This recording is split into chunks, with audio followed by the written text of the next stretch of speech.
నమస్తే, welcome to I dream. ఈరోజు మనతో పాటున్నారు స్టార్ హాస్పిటల్స్ నుంచి డాక్టర్ భరత్ గారు, ఆంకాలజిస్ట్. ఈరోజు వారితో మాట్లాడి పిల్లల్లో జెనెటిక్ పరంగా ఎలాంటి క్యాన్సర్స్ వచ్చే అవకాశం ఉంది, దీన్ని ముందుగా మనం ఏమైనా ఐడెంటిఫై చేయొచ్చా, దీనికి స్క్రీనింగ్ లాంటివి ఏమైనా ఉంటాయా, అండ్ జెనెటిక్ పరంగా పెద్దవాళ్ళకు కూడా ఏమైనా వచ్చే అవకాశాలు ఉన్నాయి, వీటన్నిటి గురించి కూడా క్లియర్గా తెలుసుకునే ప్రయత్నం చేద్దాం. నమస్తే సార్. నమస్కారం అండి.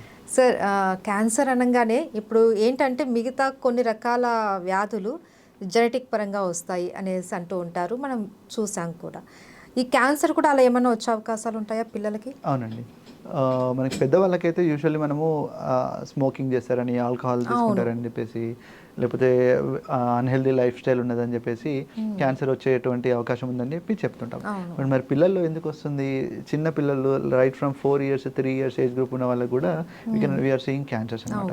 సో పీడియాట్రిక్ క్యాన్సర్స్ 2 రకాలుగా డివైడ్ చేస్తాం అనమాట. ఒకటి పీడియాట్రిక్ సాలిడ్ మ్యాలిగ్నెన్సీస్ అంటాము, ఇంకోటి పీడియాట్రిక్ లిక్విడ్ మ్యాలిగ్నెన్సీస్ అంటే బ్లడ్ క్యాన్సర్స్ కానీ లింఫోమాస్ కానీ ఉంటాయి అనమాట. అది అండ్ పీడియాట్రిక్ సాలిడ్లో మ్యాలిగ్నెన్సీస్ చూసుకున్నట్టయితే ఎక్కువ మటుకు ఇవన్నీ జెనెటిక్ మ్యూటేషన్స్ అంటాం అన్నట్టు. సో సిండ్రోమిక్గా ఉండొచ్చు, లేకపోతే జన్యుపరంగా మ్యూటేషన్స్ వల్ల ఉంటాయి అన్నమాట. సో ఒక మనకి బాడీ లోపల డిఎన్ఏ ఉంటుందని చెప్పాను కదా నేను. ఆ డిఎన్ఏ లోపల ఏదో ఒక చిన్న మ్యూటేషన్ అయినా కూడా it will cause it to some kind of cancer. So కొన్ని మ్యూటేషన్స్ అన్నీ ఆటో కరెక్ట్ అవుతూ ఉంటాయి, కొన్ని మ్యూటేషన్స్ కరెక్ట్ కానప్పుడు అవన్నీ క్యాన్సర్గా కన్వర్ట్ అవుతూ ఉంటాయి అన్నమాట. సో చిన్నపిల్లల్లో ఎస్పెషల్లీ మనము హెపటోబ్లాస్టోమాస్ అంటాం, అంటే లివర్ సంబంధించినటువంటి పీడియాట్రిక్ ట్యూమర్ అనమాట.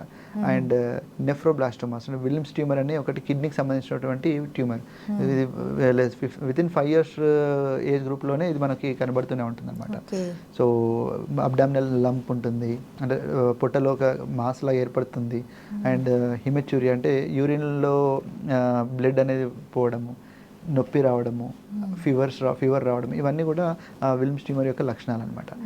అండ్ కొన్ని సార్కోమాస్ అంటాం, అంటే పీడియాట్రిక్ ఏజ్ గ్రూప్లో బోన్ సార్కోమాస్ ఉంటాయి, ఇవింగ్ సార్కోమా అని, ఆస్టియోసార్కోమా అని ఉంటాయి అనమాట. ఇవన్నీ కూడా కొన్ని ట్రాన్స్లోకేషన్స్ అంటాం, అంటే కొన్ని జన్యుపరంగా కొన్ని అయినటువంటి మ్యుటేషన్స్లో స్పెసిఫిక్ మ్యుటేషన్స్కి మనకి ఇలాంటి సంక్రమించే అవకాశం ఉంటుంది. మరి ఇవి మొదలే గుర్తించడం మనకి తెలియదా అనేసి అంటే, మనము ప్రీనటల్ చెకప్లో మనము టీఫా స్కాన్ అని చేస్తూ ఉంటాం, అది targeted imaging for facial anomalies అనేది చేస్తుంటాం. సో అవన్నీ కూడా ఈ క్యాన్సర్స్ని గుర్తించేటువంటి స్కాన్స్ కావండి. అవన్నీ కూడా దాని పరిమితి బట్టి మనం అది గుర్తించడం జరుగుతుంది, అది వేరే పర్పస్ మనం చేసిన స్కాన్ అది. ఈ క్యాన్సర్స్ అన్నీ కూడా డెవలప్మెంటల్గా, ఇప్పుడు పుట్టినప్పుడు మనకు తెలీదు, no one will expect that. పెరిగే కొద్దీ సమ్ ఆర్ అదర్ చేంజెస్ కనబడుతూ ఉంటాయి.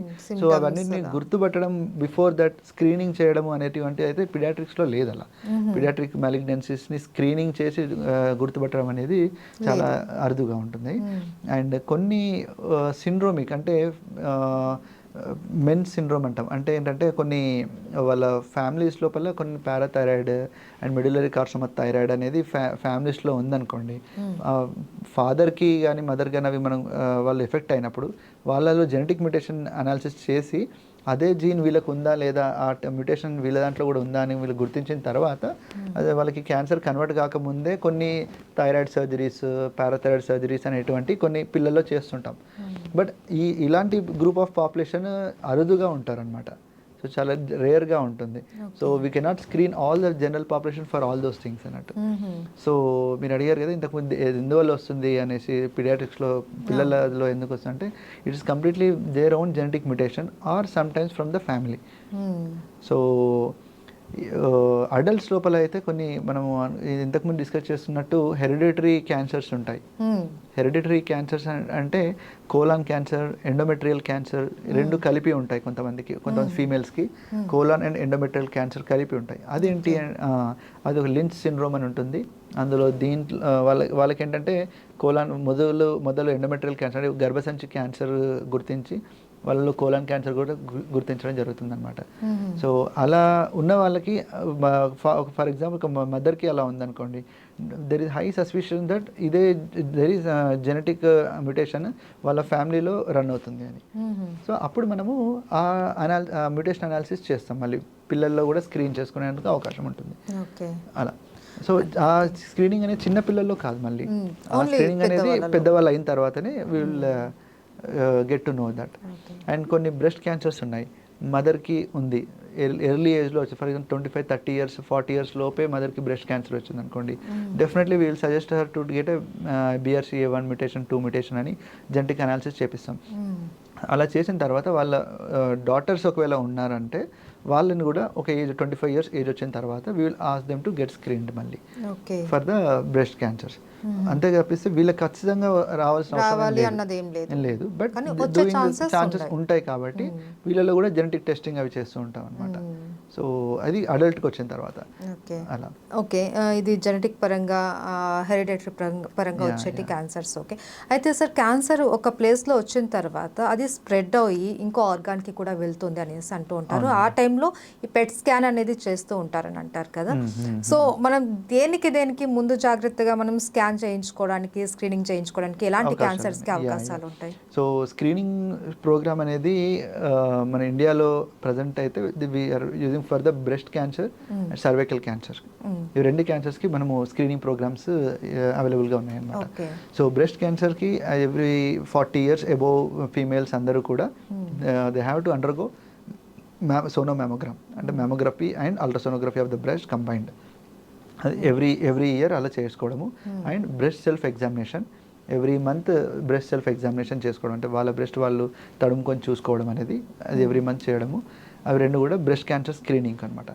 సర్వైకల్ క్యాన్సర్ స్క్రీనింగ్ ఏంటి అంటే, సర్వైకల్ క్యాన్సర్ రావడానికి one of the important reason ఏంటంటే హ్యూమన్ ప్యాపిలోమా వైరస్ అనేది అనమాట, HPV virus. So Pap smear and HPV కో-టెస్టింగ్ అని ఉంటుందన్నమాట. సో ప్యాప్స్మియర్ అనే టెస్ట్ ఉంటుంది, దాని లోపల చిన్న ఓపీ బేస్డ్ ప్రొసీజర్. అది మన సర్విక్స్ ఏదైతే గర్భసంచి ముఖద్వారం ఏదైతే ఉంటుందో దానిలో ఒక చిన్న బ్రష్ ద్వారా ఒక బ్రష్ ఉంటుంది, ఆ బ్రష్ ద్వారా ఆ సెల్స్ కణాలను మాత్రమే జస్ట్ స్క్రేప్ చేసుకొని వీటిని మైక్రోస్కోప్ కింద పెథాలజిస్ట్ చూడడం జరుగుతుంది అనమాట. సో అందులో ఏమైనా అబ్నార్మల్ ఉంది అనేసి అంటే మనకి ఎర్లీ స్టేజెస్లోనే సర్వైకల్ క్యాన్సర్ అనేది గుర్తించడం జరుగుతుంది. సో సర్వైకల్ క్యాన్సర్ కూడా మనకి స్క్రీనింగ్లో అవైలబుల్గా ఉంది. సో సేమ్ టైం చేసినప్పుడు HPV వైరస్ కూడా టెస్ట్ చేస్తుంటారు అనమాట అందులో. సో HPV వైరస్ కూడా జీన్ ఒక DNA కూడా అందులో కనబడింది అంటే those women are more risk of getting cervical cancer అనమాట. సో వాళ్ళని మోర్ విగరస్గా స్క్రీన్ చేయడం జరుగుతుంది అనమాట. ఇది ఎవ్రీ 3 years ఒకసారి చేసుకుంటే సరిపోతుంది. మరి ఎవరు చేసుకోవాలి ఈ సర్వైకల్ క్యాన్సర్ స్క్రీనింగ్ అంటే, women who are sexually active, already sexual యాక్టివ్గా ఉన్న వాళ్ళు, ఎస్పెషల్లీ 21 years అండ్ అబోవ్ ఉన్న వాళ్ళు ఈ టెస్ట్ని చేసుకోవడం జరుగుతుంది అనమాట. ఎవ్రీ 3 years ఒకసారి ఈ టెస్ట్ చేసుకుంటే ఈవెన్ ఎర్లీ స్టేజెస్ అంటే ప్రీ మ్యాలిగ్నెంట్ స్టేజ్లో కూడా we can also identify the cancer అనమాట. క్యాన్సర్ పూర్తిగా కన్వర్ట్ కాకముందే మనము ఐడెంటిఫై చేసిన వాళ్ళం అవుతాం. సో ఇవి నెక్స్ట్ వచ్చేసి మగవాళ్ళలో వచ్చేసి ప్రోస్టేట్ క్యాన్సర్ స్క్రీనింగ్ ఉందన్నమాట. ప్రోస్టేట్ అనేది ఒక గ్రంథి మనకి యూరిన్ బ్లాడర్కి కింద ఉంటుందన్నమాట.